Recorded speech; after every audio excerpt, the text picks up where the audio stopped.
மத்தேயு 16ஆம் அதிகாரம். பரிசேயரும் சதுசேயரும் அவரை சோதிக்கும்படி அவரிடத்தில் வந்து, வானத்திலிருந்து ஓர் அடையாளத்தை தங்களுக்கு காண்பிக்க வேண்டும் என்று கேட்டார்கள். அவர்களுக்கு அவர் பிரதியுத்தரமாக, அஸ்தமனமாகிற போது செவ்வானமிட்டிருக்கிறது, அதனால் வெளிவாங்கும் என்று சொல்லுகிறீர்கள்.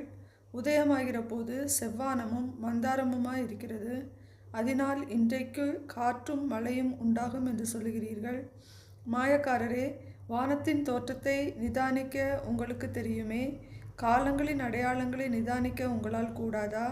இந்த பொல்லாத விபசார சந்ததியார் அடையாளம் தேடுகிறார்கள். யோனா தீர்க்கதரிசியின் அடையாளமே அன்றி வேறே அடையாளம் இவர்களுக்கு கொடுக்கப்படுவதில்லை என்று சொல்லி அவர்களை விட்டு புறப்பட்டு போனார். அவருடைய சீஷர்கள் அக்கறை சேர்ந்தபோது அப்பங்களை கொண்டு வர மறந்து போனார்கள். இயேசு அவர்களை நோக்கி, பரிசேயர் சதுசேயர் என்பவர்களின் புளித்த மாவை குறித்து எச்சரிக்கையாயிருங்கள் என்றார்.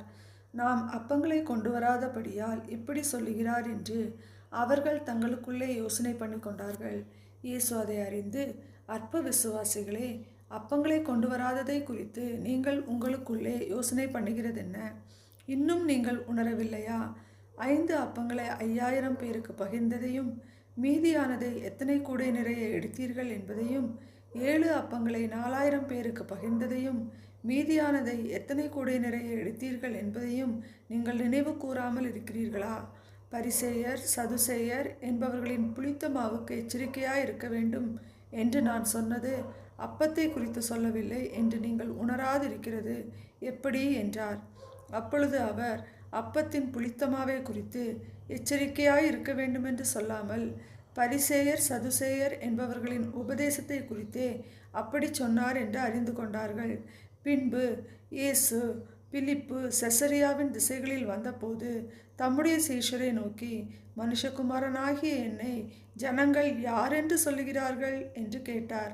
அதற்கு அவர்கள், சிலர் உம்மை யோவான் ஸ்நானன் என்றும், சிலர் எலியா என்றும், வேறு சிலர் எரேமியா அல்லது தீர்க்கதரிசிகளில் ஒருவர் என்றும் சொல்லுகிறார்கள் என்றார்கள். அப்பொழுது அவர், நீங்கள் என்னை யாரென்று சொல்லுகிறீர்கள் என்று கேட்டார். சீமோன் பேதுரு பிரதியுத்தரமாக, நீர் ஜீவனுள்ள தேவனுடைய குமாரனாகிய கிறிஸ்து என்றான். இயேசு அவனை நோக்கி, யோனாவின் குமாரனாகிய சீமோனே, நீ பாக்கியவான்.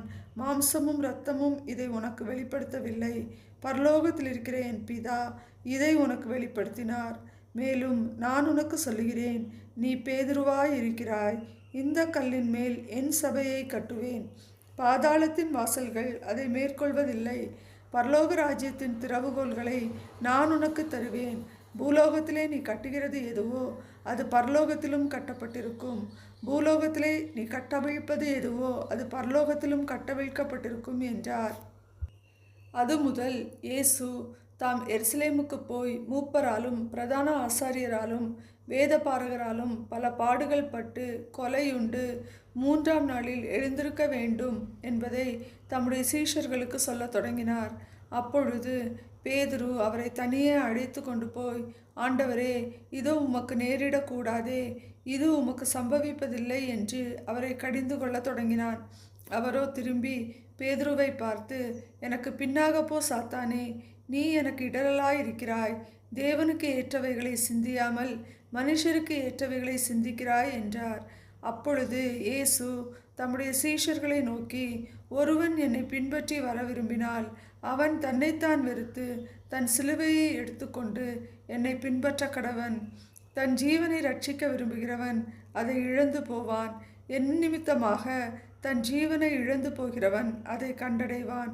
மனுஷன் உலகம் முழுவதையும் ஆதாயப்படுத்தி கொண்டாலும் தன் ஜீவனை நஷ்டப்படுத்தினால் அவனுக்கு லாபம் என்ன? மனுஷன் தன் ஜீவனுக்கு ஈடாக என்னத்தை கொடுப்பான்? மனுஷகுமாரன் தம்முடைய பிதாவின் மகிமை பொருந்தினவராய் தம்முடைய தூதரோடும் கூட வருவார். அப்பொழுது அவனவன் கிரியைக்கு தக்கதாக அவனவனுக்கு பலனளிப்பார்.